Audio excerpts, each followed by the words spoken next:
दोस्तों, आपका स्वागत है हमारे YouTube चैनल सॉल्व पेपर पर। हमने पिछली कक्षाओं में व्यंजन स्वरों के बारे में जाना था, तत्सम तद्भव शब्द के बारे में जाना था, बेकारी अभिकारी शब्दों के बारे में जाना था और साथ ही साथ लिंग वचन कारक के बारे में जाना था और बहुत सारी चीज़ें सीखी थी हमने। वाक्यों के बारे में जाना था, वाक्य किस टाइप के होते हैं, सरल वाक्य, मिश्रित वाक्य या संयुक्त वाक्य किस टाइप के होते हैं, उनके बारे में जाना था। अब हमारा नेक्स्ट चैप्टर आता है हमारा संधि। और एक बार का ध्यान रखें, हर क्लास के बाद हम MCQs रखते ही हैं 150, लेकिन उन MCQs को करने से पहले आप इस क्लास को ज़रूर लिया करें, उससे बहुत ही ज़्यादा आपको मदद मिलेगी, याद होंगे आपको। दोस्तों, अगर आपको हमारी वीडियो अच्छी लगती है तो लाइक करें, शेयर करें। ज़्यादा देर ना करते हुए हम इसे स्टार्ट करते हैं। और आपके जो आने वाली परीक्षाएं हैं, UKSSC, UKPSC, TET या CET, CTET की जो भी परीक्षाएं हैं, उन सभी में ये कामगर होंगी। अब देर ना करते हुए हम इसे स्टार्ट करते हैं। इस चैप्टर का नाम है हमारा संधि। संधि को देखते हैं हम, संधि है क्या। संधि का शाब्दिक अर्थ क्या होता है? मेल, अर्थात जुड़ाव। ठीक है ना। परिभाषा क्या होती है इसकी? दो निकटवर्ती वर्णों के परस्पर मेल से जो विकार उत्पन्न होता है या परिवर्तन होता है उसे ही संधि कहते हैं। और संधि होती कितनी प्रकार की है? संधि के भेद हैं हमारे यहाँ पे 3 प्रकार की संधि होती है हमारी। ठीक है ना। 3 प्रकार की हमारी संधियाँ होती हैं। कौन कौन सी होती हैं? स्वर संधि होती है, व्यंजन संधि होती है और विसर्ग संधि होती है। अब सबसे पहले हम जानते हैं स्वर संधि के बारे में। स्वर संधि क्या होती है उसे भी देखते हैं हम। स्वर संधि होती है दो स्वरों के मेल से जो विकार होता है उसे ही क्या कहते हैं? स्वर संधि होती है, उसे स्वर संधि कहते हैं। ठीक है ना। स्वरों में जो विकार उत्पन्न होगा उसे ही क्या कहते हैं? हम स्वर संधि कहते हैं। और स्वर संधि के टाइप कितने होते हैं, स्वर संधि के भेद कितने होते हैं? स्वर संधि होती है हमारी 5 प्रकार की होती है स्वर संधि। ठीक है ना। स्वर संधि कितने प्रकार की होती है हमारी? 5 प्रकार की होती है। दीर्घ संधि, गुण संधि, वृद्धि संधि या यड़ संधि और साथ ही साथ अयादि संधि। ये कितने प्रकार की होती है? 5 प्रकार की होती है। और स्वर संधि का एक विशेषता होती है, इसमें 2 स्वरों का मेल होता है। इस बात का हमें ध्यान रखना है, कहीं भी व्यंजन का कोई भी मेल सिस्टम नहीं होता है इसमें। अब दीर्घ संधि को पढ़ते हैं हम। दीर्घ संधि, दीर्घ संधि में क्या है हमारा? देखो, जब ह्रस्व या दीर्घ स्वर 2 टाइप के पढ़े थे हमने ना, ह्रस्व या दीर्घ। जिनमें ज़्यादा समय लगे वो दीर्घ, और जिनमें कम समय लगे उन्हें बोलते हैं ह्रस्व स्वर। उनके पश्चात क्रमशः ह्रस्व या दीर्घ स्वर आए तो उन्हें क्या कहेंगे? उसमें क्या होता है, उनका मिलकर दोनों दीर्घ बन जाते हैं। ठीक है ना। उन दोनों को मिला के क्या हो जाता है? दीर्घ हो जाता है। इसका मतलब ये हुआ कि जैसे मान लो इधर आ है या इधर आ है, कुछ भी है। ठीक है ना। और इधर क्या है? ई, इधर भी छोटा और बड़ा है। ठीक है ना। और इधर ई है, ई प्लस ई हो, मान लो कुछ भी हो, ऊ हो, छोटा ऊ और ऑब्लिक बड़ा ऊ। तो इनमें से क्या होता है, जब ये दोनों मिलते हैं ना, तब क्या होता है, इसका क्या हो जाता है, इसका बड़ा आ का डंडा लग जाता है, इसमें बड़ी ई आ जाती है और इसमें बड़ा ऊ आ जाता है। इसका मतलब क्या होता है कि मात्रा दीर्घ हो गई, मात्रा बड़ी हो गई। इसी का मतलब होता है हमारा दीर्घ संधि। इसी से मतलब होता है हमारे दीर्घ संधि से। अब इससे आगे बढ़ते हैं, देखते हैं इसके एग्जाम्पल्स हमें दे रखे हैं, उन्हें पढ़ते हैं एक बार। स्वर प्लस आर्थी। देखो इसमें क्या दिख रहा है हमें? कुछ देख पा रहे हैं आप इसमें? इसमें देखिए, स्वर प्लस अर्थी, स्वार्थी। ठीक है ना। देखो इधर एक छोटा आ है, इधर बड़ा आ है, तब भी बड़ा आ हो गया मिलके। देव प्लस अर्चन, इधर छोटा आ है, इधर भी आ है, तो आ और आ मिलके बड़ा आ बन गया। सही है ना। देव अर्चन, दैत्यगिरी या राम अवतार, इधर भी छोटा आ है और इधर भी छोटा आ है, दोनों मिलके बड़ा आ बन गए, राम अवतार हो गए। ठीक है ना। देख पा रहे होंगे, बड़ी मात्रा हो गई, राम अवतार। ऐसे ही वेद प्लस अंत है, इधर भी छोटा आ है। इसको तोड़ के कैसे लिखेंगे एक बार देख लेते हैं आप। देखो, अगर हम इसे तोड़ के लिखना चाहें तो किस तरीके से लिखेंगे? अगर बे हलंत लगाएंगे इसके नीचे तो इस पे क्या आ जाएगा, एक आ बाहर निकल आएगा और इधर क्या है, प्लस अंत। ठीक है ना। आ और आ मिलके क्या हो जाएगा, बड़ा आ बना देंगे तो क्या हो जाएगा, वेदांत। ठीक है ना। ये होता है इसका नियम, अर्थात मात्रा को बड़ी कर देना। ऐसे ही सत्यार्थी का सत्यार्थी हो जाएगा, सूर्यास्त का सूर्यास्त हो जाएगा। आगे बढ़ेंगे, अधिक अधिक हो जाएगा, अधिक हो जाएगा। पराधीन का पराधीन हो जाएगा, परमाणु का परमाणु हो जाएगा। ये हमारे दीर्घ संधि के उदाहरण होते हैं। अब गुण संधि के बारे में समझते हैं। देखो इसमें क्या लिखा है दीर्घ गुण संधि के बारे में, एक बार पढ़ लीजिए क्या है इसका सीन। गुण संधि क्या होती है, देखो इधर क्या हो, आ हो ऑब्लिक बड़ा हो, तो इनमें क्या होता है, अगर इनमें कुछ भी मिले, ई मिले या बड़ा ई मिले, ठीक है ना, ऊ मिले या बड़ा ऊ मिले, ठीक है, या री मिले, तो इनका नियम क्या होता है, इनका नियम कहता है, तो क्या होता है इसमें देखेंगे, कुत्ते भौंक रहे हैं बहुत सारे, परेशान कर रहे हैं खाली। अगर मान लो इनकी जगह क्या हो, तो इसका क्या बन जाता है, पढ़ के देखिए, आ ई आई, तो क्या बन जाएगा, ए बन जाएगा। आ ऊ औ क्या बन जाएगा, ओ बन जाएगा, ठीक है ना। और रिर के साथ क्या आएगा, आ रिर, आर अर बन जाएगा, ठीक है ना। इन तीनों का जहाँ भी ए ओ या अर दिखाई दे जुड़ने के समय, मतलब संधि के समय, तो वो क्या हो जाता है, हमारा गुण संधि का एग्जाम्पल हो जाता है। अब इससे आगे पढ़ते हैं हम, इससे आगे बढ़ेंगे, देखेंगे क्या है। हाँ देखिए इसमें एग्जाम्पल भी दे रखा है हमें, आ और ई के साथ जुड़ने पे क्या होगा, या आ ई के रिर के आ और इसके बाद रिर आए तो क्या होगा। देखो आ और ई के साथ, आ के साथ ई आएगा तो क्या बनेगा,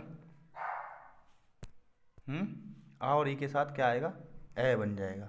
अगर ऊ के साथ बनेगा तो, अगर मान लो ऊ है तो क्या बनेगा, ओ बनेगा।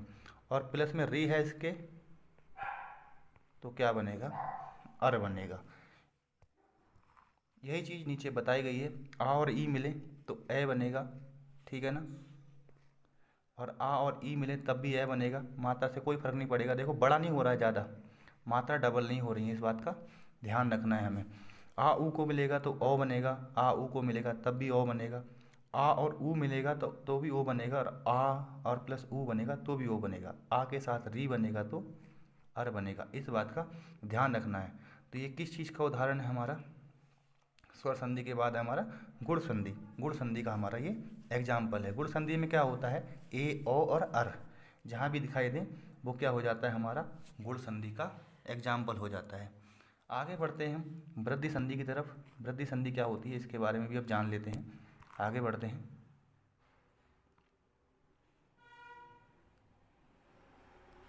वृद्धि संधि में क्या है, आ या आ के बाद ए या ए आए तो दोनों के मेल से क्या हो जाता है, अय हो जाता है। वृद्धि का मतलब भी मात्रा में वृद्धि हो जाना, ठीक है ना। वृद्धि का मतलब भी क्या होता है, मात्रा में वृद्धि हो जाना। तो इसमें क्या होता है, आ के साथ कुछ भी आए, ए या ए तो क्या हो जाएगा ए, और आ के साथ ओ आएगा तो ओ हो जाएगा। इस बात का हमने ध्यान रखना है, ठीक है ना। देखो बता भी रखा है, आ ऊ के साथ ए आएगा मिलके तो क्या बनेगा, हमारा ए बनेगा, और आ और आ के साथ ओ मिल जाएगा तो हमारा क्या बनेगा, ओ बनेगा, ठीक है ना। ध्यान रखना है हमें। आगे बढ़ते हैं हम। देखो आ प्लस ए मिलेंगे तो ए बनेंगे, सही है ना। अब छोटी मात्राएं इसमें बड़ी नहीं होती हैं, आ प्लस ए मिलके ए बनेंगे। अरे क्या हो, आ और ए मिलेंगे तो क्या बनेगा, ए बनेगा। आ और ए मिलेंगे तो तब भी ए बनेगा, ठीक है ना। अब जब छोटी मात्राएं होंगी तो छोटा शब्द बनेगा, और बड़ी मात्राएं होंगी दोनों में से किसी एक के पास तो बड़ा शब्द बनेगा, ध्यान रखना है, ठीक है ना। आ और जैसे छोटी मात्राएं हैं नहीं, इसमें आ के साथ औ हो जाएगा, ये इसका आंसर। ऐसे ही ओ बनेगा, ओ बनेगा, ओ।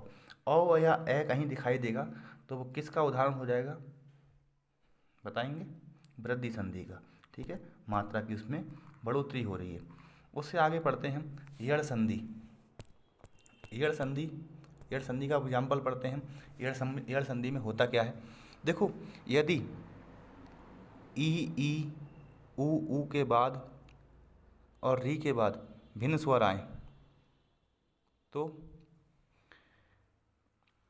ई ऊ और री के बाद क्या आता है, भिन्न स्वर आता है, दूसरा स्वर आता है तो ई और ई का हो जाता है या, और ऊ का हो जाता है ऊ, और ऊ का हो जाता है बा, और री का हो जाता है रा। ठीक है ना। देखो इधर लिख भी रखा है हमने, ई प्लस ई के साथ क्या होता है, असमान स्वर आ जाए या दूसरा कोई स्वर आ जाए, ठीक है ना, तो उसमें क्या होता है हमारा, उसमें बन जाता है हमारा या, बन जाता है ई या। ठीक है ना। ओ के साथ आता है तो उआ, उआ बन जाता है। ठीक है ना। ई या, उआ, और री के साथ आएगा तो रा बन जाता है। इस बात को हमें ध्यान में रखना है। या, बा, रा, ये किस में आते हैं, एड़ संधि में। अब अयादी संधि की बात करते हैं। अयादी संधि होती क्या है, पहले इसके बारे में जान लेना चाहिए। अयादी संधि होती क्या है। यदि ए ए ओ औ, ठीक है ना, ए ए ओ औ स्वरों का मेल दूसरे स्वरों के साथ हो, सही है ना, दूसरे स्वर के साथ मिले तो क्या हो जाता है, ए का ए हो जाता है, और ए का आय हो जाता है, और ओ का औ हो जाता है, और औ का आव हो जाता है। ठीक है ना। ए का क्या हो जाएगा हमारा, देखो अगर कोई भी स्वर आए इस जगह पे, देखो इसके जगह पे कोई भी स्वर आए इनके कॉमा में, तो मिलकर क्या करते हैं, ए अगर बनेगा तो ए क्या बनाता है हमारा, अय, अय क्या बनाएगा, आय, ओ क्या बनाएगा, ओ क्या बनाएगा हमारा अब, और ओ क्या बनाएगा हमारा आव। ठीक है ना। ओ क्या बनाएगा हमारा, किसकी मिल के साथ मिलेगा तो बनाएगा आव। ठीक है ना, ये बनाएगा। देख लें ए के साथ क्या मिलके बनेगा, तो ए और आय बनेगा, इसमें मात्रा यहाँ नहीं होगी। ठीक है ना। अगर कुछ भी हो, ए और ए के साथ मिलके बनेगा तो ए के साथ बनेगा तो आय बने, ए बनेगा, और ए के साथ बनेगा तो आय बनेगा, ओ के साथ बनेगा तो ओ बनेगा, और औ के साथ बनेगा तो आव बनेगा। ध्यान रखेंगे। ये पांचों हमारी संधियाँ हो गई हैं। नेक्स्ट क्वेश्चन, नेक्स्ट पढ़ते हैं हम, व्यंजन संधि क्या होती है। ठीक है ना। अब हम व्यंजन संधि के बारे में जानते हैं, व्यंजन संधि क्या होती है। तो व्यंजन संधि जानने के लिए हम पढ़ते हैं इसके बारे में, नियम पढ़ते हैं इसके। व्यंजन संधि में नियम क्या होते हैं, क्या होता है व्यंजन के बाद, ठीक है ना, क्या है, व्यंजन के बाद यदि किसी स्वर या व्यंजन के आने से उस व्यंजन में जो परिवर्तन होता है वही व्यंजन संधि कहलाता है। ठीक है ना। क्या होता है, किसी व्यंजन के बाद कोई स्वर या व्यंजन कुछ भी आ जाए तो उससे क्या होता है, उसमें विकार उत्पन्न होता है, वही व्यंजन संधि कहलाती है। अब देखेंगे इसका एक नियम होता है, नियम दो होते हैं वैसे तो इसके। पहला नियम पढ़ते हैं। नियम एक क्या है, वर्ग के पहले वर्ण का तीसरे वर्ण में परिवर्तन हो जाता है। सही है। अगर कोई वर्ग है, जैसे का, चा, टा, ता, पा, तीन ये वर्ग हैं हमारे, कंठ, तालु, मूर्धन, दंत, ओष्ठ। ध्यान रखने, कंठ, तालु, मूर्धन, दंत, ओष्ठ, ये पांचों हमारे वर्ग हैं। इसके बाद में कोई भी स्वर या अंतस्थ आ जाए, ठीक है ना, अंतस्थ का मतलब या, रा, ला और बा, तो क्या है ये, अंतस्थ हैं हमारे, ध्यान रखना है। या, रा, ला, बा अंतस्थ आ जाए तो क्या हो जाता है, का किस में बदल जाएगा, थर्ड वर्ड में गा में, का, खा, गा। चा किस में, चा, छा, जा। टा किस में, टा, ठा, डा। ता किस में, ता, था, दा। और पा किस में, बा, बा में। तो ठीक है ना। जहाँ भी अगर तीसरे वर्ड में परिवर्तन हो रहा है उस जगह कौन सी होगी, व्यंजन संधि होगी। और जो पहला स्वर के साथ होना चाहिए या अंतस्थ के साथ होना चाहिए, ये नियम ध्यान रखना है हमें। कौन सा, कि जो ये इनका मेल है ना, या तो कोई स्वर हो या तो कोई अंतस्थ हो, तभी ऐसा संभव है। ठीक है ना। अगर स्वर होगा तो भी थर्ड वर्ड में परिवर्तन हो जाएगा, या अंतस्थ व्यंजन होगा तो भी थर्ड वर्ड में परिवर्तन उसका हो जाएगा। अंतस्थ का मतलब यारा, लावा। आगे बढ़ते हैं हम, इसका दूसरा नियम भी देख लेते हैं। जैसे इसके एग्जाम्पल भी दे रखे हैं, दिक प्लस अंत, दिगंत, दिक प्लस गज, दिग्गज, बाघ प्लस ईस, बाघ ईस, दिक प्लस विजय, दिग्विजय। ठीक है ना। दिक दर्शन, दिग्दर्शन, दिक प्लस अंबर, दिगंबर, बाघ दत्ता मतलब बाघ दत्ता, ऋक प्लस वेद, ऋग्वेद। काका किस में परिवर्तन हो गया, काका गा में। ऐसे चा होगा तो जा में बदल जाएगा। ठीक है ना। नेक्स्ट नियम पढ़ते हैं, वर्ग के पहले का पांचवें वर्ण में परिवर्तन हो जाना। ठीक है ना। तो किसमें पहले 5वें वर्ड में कैसे परिवर्तन होगा तो उसको भी ध्यान रखना है। अगर एंड में का चा टापा ताप हो बीच में, तो उसका बीच में क्या होना चाहिए, जिससे संधि हो रही है उसका अनुनासिक होना जरूरी है। और अनुनासिक हो जाएगा तो क्या हो जाएगा, ध्वनि भी अनुनासिक ही बदल जाएगी, मतलब 5वें अक्षर में बदल जाता है। अगर बीच में अगर अनुनासिक है तो वो क्या हो जाएगा, 5वें अक्षर में बदल जाएगा। जैसे का है तो का किस में बदल जाएगा, का खा गागा अंगा में।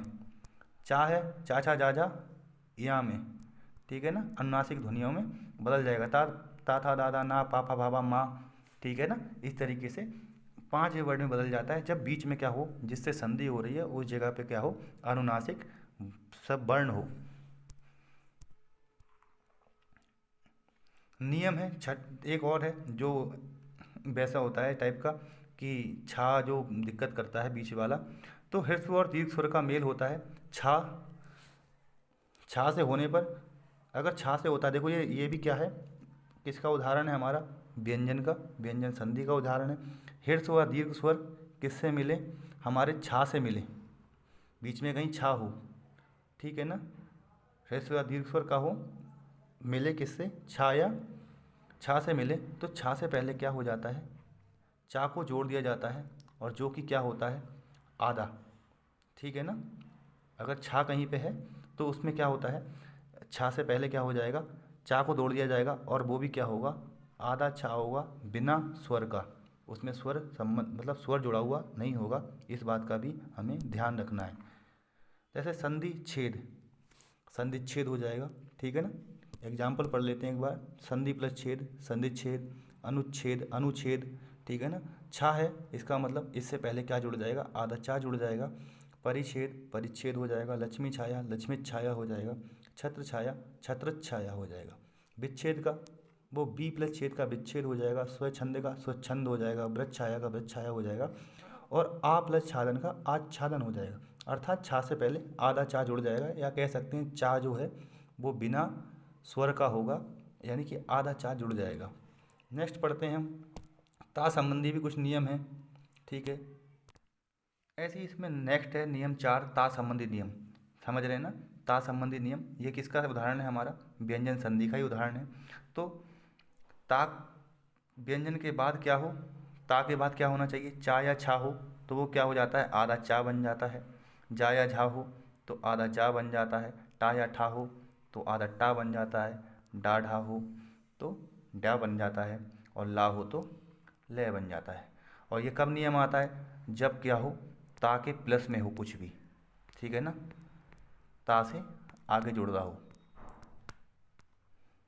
ता प्लस कुछ भी हो, ला हो तो आधा ला बन जाएगा। ता प्लस डा या ढा हो तो डा बन जाएगा। ता प्लस टा हो तो आधा टा बन जाएगा। ता प्लस जा हो तो आधा जा हो जाएगा उसका। और इसमें ही ऐसे चा और छा हो तो क्या हो जाएगा, हमारा आधा चा बन जाएगा। अगर ता के बाद है तब, संधि कहाँ से हो रही है, ता के पास से हो रही है। अगर ता के बाद सा आता है तो सा किस में बदल हो जाता है, तो ता के बाद क्या हो, कुछ सा आता है तो ता क्या हो जाता है, चा में बदल जाता है, ठीक है ना। ता क्या में बदल जाता है, चा में बदल जाता है। और ता के बाद सा आए ना, तो सा को क्या बदल देते हैं, सा से हम क्या बोल देते हैं, छा बन जाता है, ठीक है ना। सा के बाद अगर ता के बाद सा हो तो क्या होगा, तो चा में बदल जाएगा। और सा सा और जो इसमें सा क्या होगा, छा छः में परिवर्तन हो जाता है। और ता के बाद अगर क्या हो, सा आए तो सा क्या हो जाता है, सा का छा में परिवर्तन हो जाता है, और ता का चा में परिवर्तन हो जाता है। अर्थात इसमें एक साथ दो परिवर्तन होते हैं, ध्यान देने वाली बात है। अगर हम क्या करें, ता के साथ में सा आए, एक बार मैं इसको साफ कर लेता हूँ फिर बता। अगर ता प्लस सा हो, ठीक है, ता के बाद में सा आए तो ध्यान रखना है, ता के अगर बाद सा आएगा तो ता किस में बदल जाएगा, ता हो जाएगा चा में, और सा हो जाएगा छा में। एक साथ दो परिवर्तन होते हैं, इस बात का ध्यान रखना है। जब ता प्लस सा जब एक साथ आते हैं तब इस समय इस वाली कंडीशन में। अब एक नियम और है, अगर ता के साथ हा आए तब क्या होगा, तो ता के साथ अगर ता प्लस हा है मतलब, तो हा किस में बदल जाएगा, हा का हो जाता है धा, और ता का हो जाता है दा। ता तो थर्ड वर्ड में बदल जाएगा, ठीक है ना। जब सा होगा तो चा में बदलेगा, और हा होगा तो दा में बदलेगा, और हा के साथ धा हो जाता है, ठीक है ना। हा की जगह क्या हो जाएगा, धा हो जाएगा। आगे बढ़ते हैं। 5, नियम नंबर 5, इस बात का भी बहुत ज़्यादा ध्यान रखें। माँ के बाद जिस वर्ग का व्यंजन आता है, अनुस्वार उसी वर्ग का नासिक अथवा अनुस्वार बन जाता है, ठीक है ना। अगर माँ के बाद कोई भी व्यंजन आ जाए, माँ के बाद किसी भी वर्ग का व्यंजन आ जाए, ठीक है ना, उसका 5वां अक्षर बन जाता है या अनुस्वार हो जाता है। माँ के बाद कोई भी आएगा, अगर माँ प्लस कुछ भी आए, माँ प्लस जिस वर्ग का ही व्यंजन आएगा, ठीक है ना, अगर माँ से जुड़ रहा है तो वो किस में बदल जाएगा, उसके 5वें वर्ड में बदल जाएगा। अगर का में का है, माँ प्लस का आ रहा है तो किस में बदल जाएगा, का अंगा में बदल जाएगा, ठीक है ना। और माँ के साथ यहाँ आएगा, वो माँ के साथ चा आएगा तो यहाँ में बदल जाएगा, ठीक है। अर्थ इसका मतलब क्या हुआ, अनुस्वार हो जाता है वो। अनुस्वार का मतलब माँ जो नाक में बोल अंगाहा टाइप का हो जाता है। ध्यान देने वाली बात है कि शब्द के अंत में अनुस्वार सदैव माँ का रूप होता है, ठीक है ना। शब्द के अंत में अनुस्वार सदैव छोटा माँ होता है, मतलब माँ आधा होता है बिना स्वर के। अतः सम को हम सन की तरह लिख सकते हैं, ठीक है ना। न का ना, ठीक है, न का क्या हो जाता है, ना हो जाता है। यदि री रा सा के बाद ना आए, ठीक है ना, री रा सा के बाद ना आए तो क्या हो जाता है, उसका ना बन जाता है, ठीक है ना। इस बात का भी ध्यान रखना है। भले ही बीच में का वर्ग हो, पा वर्ग हो, कुछ भी, का से लेके पा वर्ग तक कुछ भी हो, या वह आदमी कोई वर्ण को ना आ जाए, कुछ भी आ जाए, उस समय ना का ना हो जाएगा। जब री रा सा आएगा उसके बाद अगर ना आ जाए, ठीक है ना, इस बात को भी ध्यान रखना है। री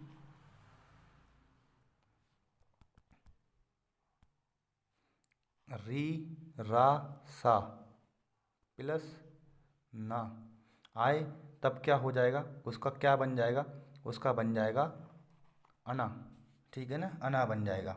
जैसे परिमाण है, ठीक है ना, तो क्या हो जाएगा, परि री आया, माँ आया, और लास्ट वाले का ना का क्या हो जाएगा, अना बन गया। कृष्ण, ऐसी परिमाण, कृष्ण, परिणाम, ठीक है ना। परिमाण और परिणाम में अलग होता है, ठीक है ना। शोष, शोषण, शोष प्लस अन्न शोषण, विष प्लस नु विष्णु, ठीक है ना किस में बदल गया, देखने ना, री रा सा, री रा सा, इन तीनों में से कोई भी आए और उसके बाद ना आए, ठीक है ना, उसके बाद अगर ना आता है तो वो किस में बदल जाता है, माँ वो रे उसमें बदल जाता है अना में।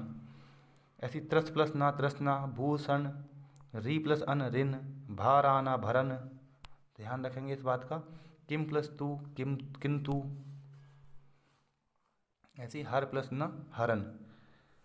ऐसे इसके कई सारे नियम हैं, आगे बढ़ते हैं इसके आगे। अगर सा नियम 7 है हमारा, उसके बाद ख़त्म हो जाएगा। 7 क्या होता है, देखो पढ़ो। इसमें क्या है, सा का सा, यदि देखो सा का सा बन जाएगा, इस वाले सा का कब बनेगा तो देखते हैं। अगर सा से पहले, यदि सा व्यंजन से पहले आ से भिन्न हो, कोई भी स्वर आए तो सा का सा हो जाता है, ठीक है ना। देख रहे हैं, एक बात सुनेंगे अब, इस बात को ध्यान रखना है। अगर सा से पहले इधर कोई भी अगर आ ऑब्लिक आ आता, इसके अलावा कुछ भी आएगा, उसका क्या हो जाता है,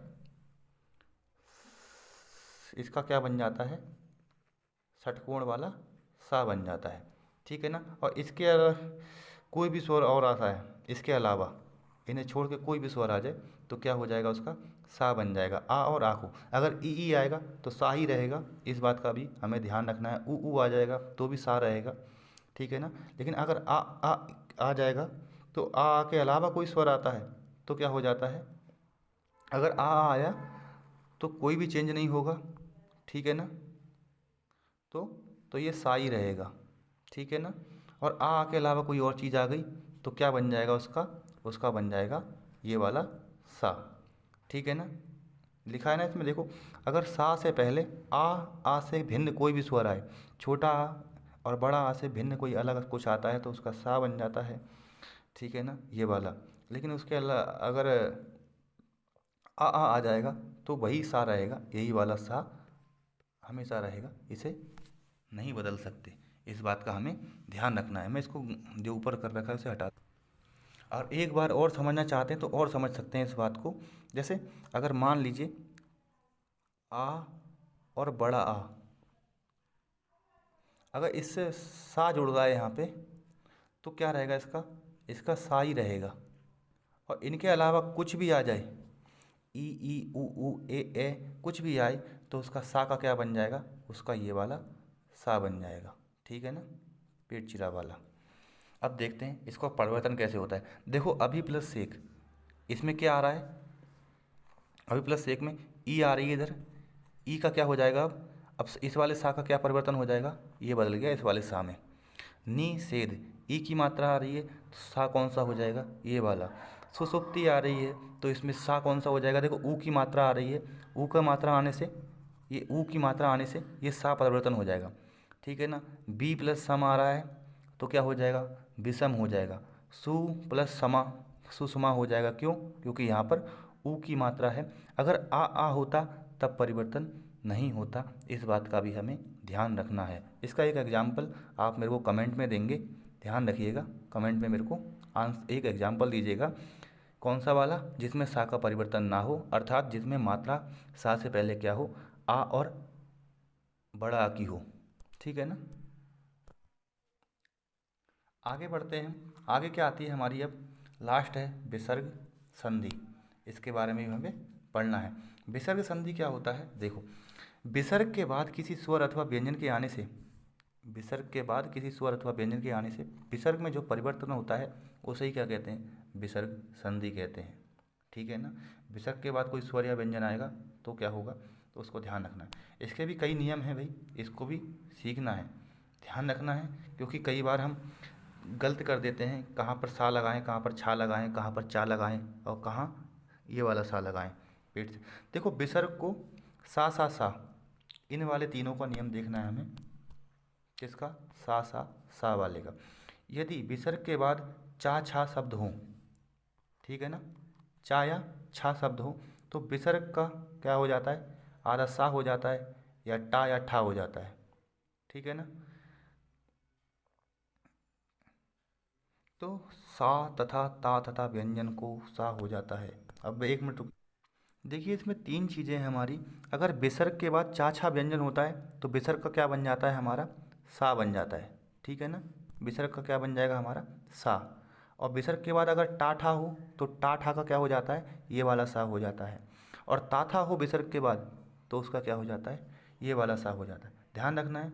अगर चा छा होगा तो उसका क्या हो जाएगा, ये वाला सा, ध्यान रखना है। मैं एक बार लिख देता हूँ इसके लिए, ठीक है। इसका कहने का ये मतलब हुआ जो मैंने लिखा है, अगर विसर्ग के साथ चा या छा आए तो उसका सा बन जाएगा। अगर इसकी जगह क्या आ जाए, चा या छा की जगह टा या ठा आ जाए तो उसका क्या बन जाएगा, अगर टा और ठा हो तो टा ऑब्लिक ठा हो तो उसका क्या बन जाएगा, ये वाला सा बन जाएगा। और ता और था हो, जैसे क्या बोलें इसको, अगर ता और था हो, अगर ता ऑब्लिक था हो तो क्या हो जाएगा, उसका ये वाला सा बन जाता है, ठीक है ना। ताया था हो, था, कैसे गलत हो रहा है ये, गड़बड़ चलने लगा, हाथ से बनाया हुआ पेन है हमारा, ये गलत चलने लगा ये। अब ताया था हो, ये था मान लीजिए इसे एक टाइम के लिए, ताया था हो तो उसका क्या बन जाता है, ये वाला सा बन जाता है, ठीक है ना।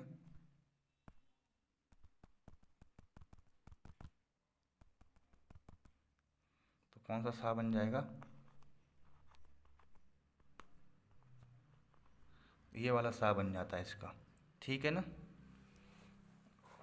आगे बढ़ते हैं, इस बात का ध्यान रखना। देखो इसके एग्जाम्पल भी देख लेते हैं। नी प्लस चल, ठीक है ना, नी प्लस चल, तो चा है तो चा और छा का क्या बन जाएगा, सा बन जाएगा ये वाला, तो निश्चल हो जाएगा।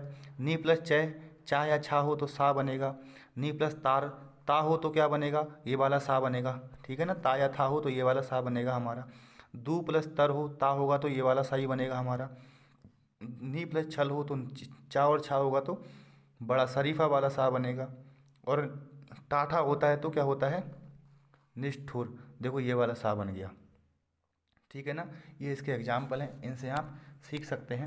थोड़ी बार 2-3 बार आपको इसको पढ़ने की आवश्यकता है, उसके बाद आपको इसकी पढ़ने की आवश्यकता नहीं पड़ेगी। ऐसे ही इसका एग्जाम्पल और भी है। एग्जाम्पल है दू प्लस चरित्र है, ठीक है ना। चा है तो ये वाला सा बनेगा। ते ता है तो फिर ता है तो छोटा वाला सा बनेगा। दू चक्र चा है तो सा बनेगा। और टा है तो टा के लिए क्या बताया मैंने, अगर टा है तो टा या ठा है तो ये वाला सा बनेगा, ठीक है ना। टा या ठा है तो ये वाला सा बनेगा। आगे बढ़ते हैं हम।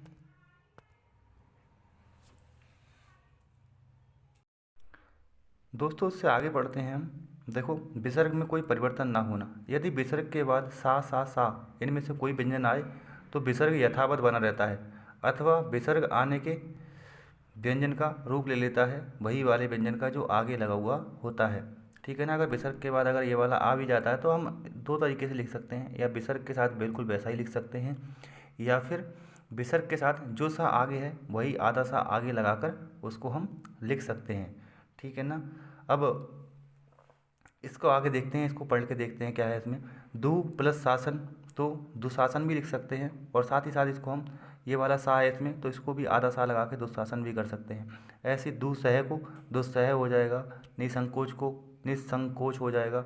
आगे बढ़ते हैं हम। ऐसे ही निसंदेह को निसंदेह इस तरीके से भी लिख सकते हैं, और निस्संदेह भी इस तरीके से लिख सकते हैं। ये वाला सा होता है, अगर इन तीनों सा में से कोई सा आता है, ये सा, ये वाला सा, या फिर ये वाला सा, इन तीनों में से कोई सा आए तो विसर्ग के बाद क्या करते हैं, तो विसर्ग लगा के, या विसर्ग हटाना हो तो हम या तो आधा सा बनाएंगे, या ये वाला सा बनाएंगे आधा, या तो ये वाला सा बनाएंगे आधा। ऐसा ही इसमें हमें देखने को मिलता है दुस्साहस या निसंग, ठीक है ना। निसंग भी लिख सकते हैं, निस्संग भी लिख सकते हैं। इसी तरीके से विसर्ग के बाद का खा या पाफा आए, ठीक है ना। विसर्ग के बाद यदि का खा और पाफा आए तो क्या करते हैं, इनमें भी कोई परिवर्तन नहीं होता है। काखा और पाफा में कोई परिवर्तन नहीं होता है। जैसे रजाकण रजाकण, अंतःकरण शुद्ध अंतःकरण से मैं ये प्रतिज्ञा लेता हूँ, इस तरीके से अंतःकरण आपने सुना होगा वर्ड। पयापान ऐसे लिख देंगे। काखा या पाफा कुछ भी आए, प्रातःकाल तो प्रातःकाल को भी इस तरीके से लिख सकते हैं। लेकिन यदि विसर्ग से पहले ई या ऊ स्वर हो, पहले होने चाहिए, ठीक है ना।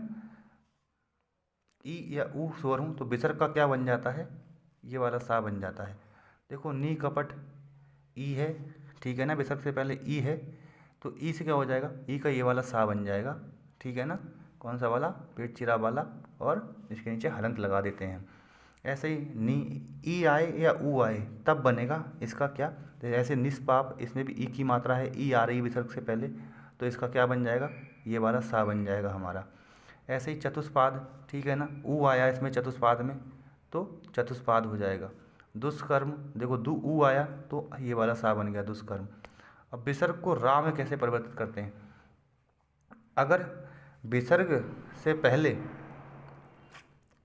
आ के अलावा कोई स्वर और दूसरा आए, ठीक है ना, आ से इसके अलावा आ या बड़ा आ से कोई भिन्न स्वर आए, और विसर्ग के बाद किसी स्वर्ग या किसी वर्ग का तीसरा चौथा वर्ण या यारलावा है तो इस बात का ध्यान रखना है।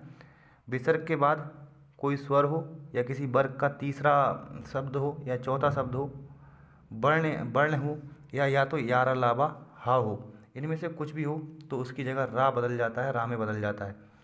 दोबारा एक बार देखते हैं। अगर विसर्ग से पहले आ आए, ठीक है ना, और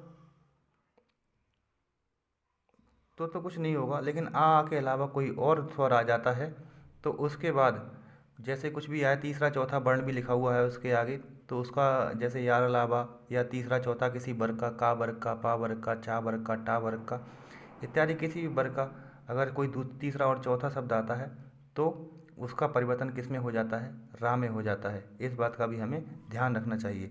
ठीक है ना। जैसे दू रुपयोग, ठीक है ना, जैसे दू उपयोग दिख रहा है, दू दिख रहा है, उपयोग दिख रहा है, और ये ऊ है, ऊ क्या है, आ के अलावा दूसरा कोई स्वर है, तो इसका क्या हो गया, रा में परिवर्तन हो गया। लेकिन अगर यहीं आ होता तो क्या होगा, सब जगह परिवर्तन होगा हमारा, ठीक है ना। कोई स्वर आए या उसके अलावा यार अलावा आए या किसी वर्ग का तीसरा चौथा वर्ण आए तो किस में परिवर्तन हो जाता है, उसका हमारे रा में परिवर्तन हो जाता है।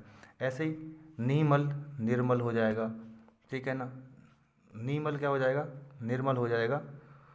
और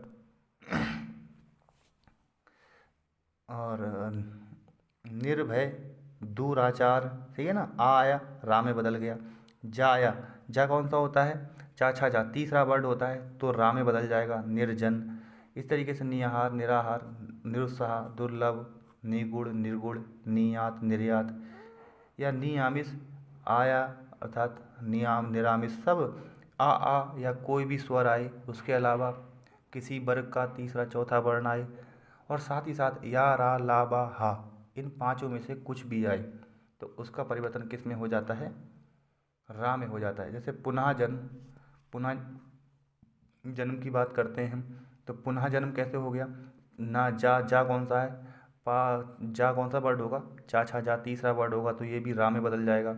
ऐसे ही दू वासना, ठीक है ना, दू वासना, तो ये क्या हुआ, बा रा लग गया है इसमें, ठीक है ना। रा क्यों लगा है, क्योंकि ये यार ला बा में, यार ला बा हा से है, या रा ला बा और हा, इनमें से कुछ भी है तो भी ये किस में बदल जाएगा, रा में बदल जाएगा, ध्यान रखेंगे, ठीक है। और चौथा नियम ये है, आ और आहा के स्थान पर ओ हो जाता है, ठीक है ना। अगर विसर्ग से पहले आ हो और आगे भी आ हो, ठीक है ना, विसर्ग से पहले आ और आगे भी आ हो, अथवा कोई सघोष व्यंजन हो, सघोष का मतलब जानते हैं, तीसरा चौथा पांचवा, पहले दूसरे कौन से होते हैं, अघोष होते हैं, और तीसरे चौथे पांचवे सघोष होते हैं, ध्यान रखना है। तो कोई मतलब या विसर्ग से पहले आ या विसर्ग के आगे आ, अथवा कोई सघोष व्यंजन हो, या यारला बा हो, ये पिछली वाला नियम है, यारा लाबा हो, तो आ और विसर्ग आहा के बदले ओ हो जाता है, ठीक है ना। जो आ होता है ये वाला, ये माना, ये लिखा है ना, जैसे मना योग कैसे लिखेंगे हम, मा ना हलंत लगाया हमने, फिर आहा है, फिर योग है ना, मना योग, इस तरीके से, तो उसका क्या हो गया, योग हो गया, वो मतलब ओ की ओ में बदल जाएगा, ठीक है ना। जो आहा होता है वो क्या, उसमें आ और विसर्ग जो आ है के स्थान पे क्या हो जाता है, ओ हो जाता है, मना योग। तमहा गुड़, मतलब ये आ है, आहा है, और इधर क्या है, तीसरा चौथा पांचवा शब्द है, तो इसमें क्या हो जाएगा, ओ की मात्रा लग गई। ऐसी अधा गति है, ये भी तीसरा शब्द है, तो इसमें क्या हो जाएगा, अधोगति। ऐसी अधा पतन है हमारा ये वाला, इसमें क्या है, पा, पा क्या है, पाता न, अधो पतन, ठीक है। मना विज्ञान तो मनो का विज्ञान, तपावन तपोवन मनाहर मनोहर, ठीक है। मनोहर क्या होता है, एक टाइप से विसर्ग संधि का उदाहरण है। मना विनोद मनोविनोद, ठीक है ना। इसी तरीके से तपाबल तपोबल, पयाद पयोद हो गया, अधा भाग अधोभाग हो गया, अधागति अर्थात अधोगति हो गया। अब नेक्स्ट एक चीज़ और भी है हमारी, विसर्ग का लोप हो जाता है और पूर्व स्वर दीर्घ हो जाता है। कब होता है, यदि विसर्ग के आगे रा हो, देखो रा में तो परिवर्तन होता था, किसका होता था, रा में परिवर्तन, सा का, ऐसा ही था क्या, नहीं, ठीक है ना। रा का परिवर्तन, रा में परिवर्तन तभी होता है जब आ ई उ कुछ भी आए और वर्ग का तीसरा चौथा पांचवा यानी कि सघोष शब्द आए, तब क्या होता है, और साथ ही साथ या रा ला बा हा आए, तब रा में परिवर्तन होता था। लेकिन अगर पहले ही रा हो तो ये क्या होता है, अगर इधर रा हो, जो रा में हम परिवर्तन करना चाहते थे, अगर वही पहले से ही उपस्थित हो तो ये इधर वाली जो मात्रा होती है निरोग की, वो क्या हो जाती है, बड़ी की मात्रा बन जाती है, ध्यान रखना है। निरोग यानी कि निरोग, ठीक है ना। ध्यान रखना, नीरज रा पहले से ही है तो बड़ी की मात्रा इसमें लग गई। ऐसे निरस, नीरस तो नीरज हो जाएगा, नीरस हो जाएगा, नीरब यानी कि नीरब हो जाएगा। ऐसे ही आगे बढ़ते हैं। यदि विसर्ग से पहले आ या आ स्वर हो और बाद में कोई भिन्न स्वर आए तो विसर्ग का लोप हो जाता है, ठीक है ना।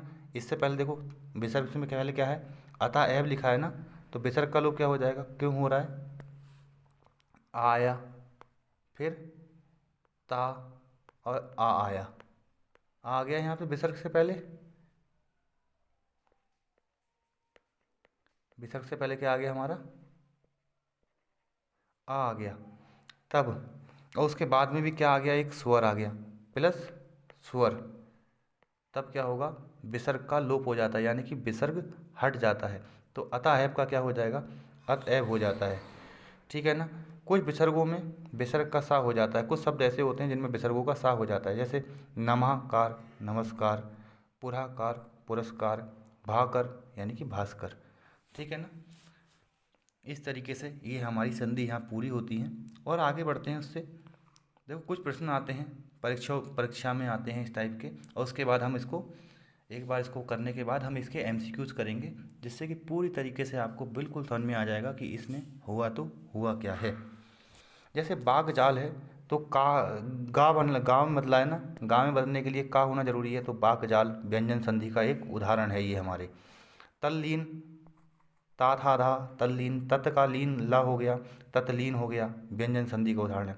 सदा प्लस एव, सदा प्लस एव यानी आ प्लस ए हो गया, ठीक है ना। ए की मात्रा लग गई, बड़ा ए हो जाएगा सदैव, ठीक है ना। तो ये क्या हो रहा है, इसमें मात्रा बढ़ रही है, वृद्धि संधि हो रही है। और जब खाली देखो, और जो दीर्घ संधि वाली बात होती है उसमें खाली आ की बात ही होती है, ठीक है ना। लेकिन जब वृद्धि संधि की बात होती है इनमें खाली ये वाली मात्राएं बढ़ती हैं, और जब दीर्घ संधि की बात होती है इनमें सभी आ जाते हैं, ई ऊ री सब आ जाते हैं, ठीक है ना। आ भी होता है, ई भी होता है, री भी होता है, ऊ भी होता है, इन सब आ जाते हैं वृद्धि संधि में। और जब दीर्घ संधि की बात होती है तो केवल छोटा आ और बड़ा की बात होती है, जब दीर्घ संधि होती है तो, ठीक है ना। ऐसी द्वयपी, द्वापी मतलब द्वयपी अयादि संधि हो गई हमारी इसमें, द्वयपी द्वापी। अति अधिक, अति अधिक मतलब यड़ संधि हो गई, ठीक है ना। ऐसे नी अंतर, नी अंतर देखो निरंतर आ गया विसर्ग के बाद, ठीक है ना। तो आ गया, इसका मतलब आ किसमें बदल जाएगा, रा में बदल जाएगा, नी अंतर, निरंतर हो गया। ऐसी मनोहर, मनाहर हो गया, ठीक है ना। पुरस्कार का पुरा प्लस कार हो गया, अभी पढ़ा था हमने इसके बारे में। इससे आगे देखते हैं हम।